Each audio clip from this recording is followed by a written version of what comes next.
Ang galing naman mga ka-viewers ng mansanas ni Ate O. Sobrang daming katas ang nilabas nung kinain niya yung green apple. At ito nga si Kuya ay piniga-piga nga yung green apple at sobrang daming juice nga yung lumabas. Grabe, meron palang ganitong green apple na naglalabas ng sobrang daming juice. Ang galing naman nun mga ka-viewers. Meron palang ganong mansanas na pag kinain mo, naglalabas siya ng sobrang daming katas para ng tubig. Grabe, parang gusto ko rin itry yun. Tara mga ka-viewers, bili mo na tayo ng green apple. Nakakita na nga ako ng green apple, babayaran ko na nga to para magawa na natin yung hack. Ayun na mga ka-viewers, nakabili na ako ng mansanas supermarket.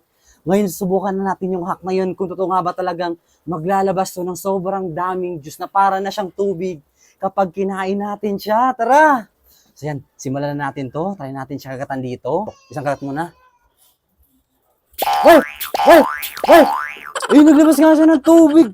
Grabe, ang galing mga ka-viewers, oh. Grabe. Hindi ko pa siya nakakagatan, no, pero grabe yung katas niyo. Putik rin. Totoo nga mga ka-viewers, oh. Grabe. Isa pa nga. Kagatan ko nga siya. Ay! Ay! Ay! Ay, grabe mga ka-viewers. Basang-basa na ako. Putik na yan. Grabe yung katas niya, oh. Umaanga po yung yung katas nitong green apple. Grabe. Ano ba yan? Basang-basa na ako. Isa pa nga. Last na to. Ayan, isa pa ka. Ito ulit.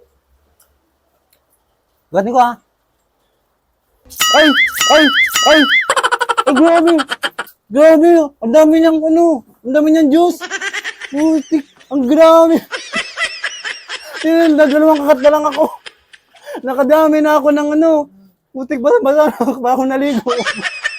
Ano ba yan?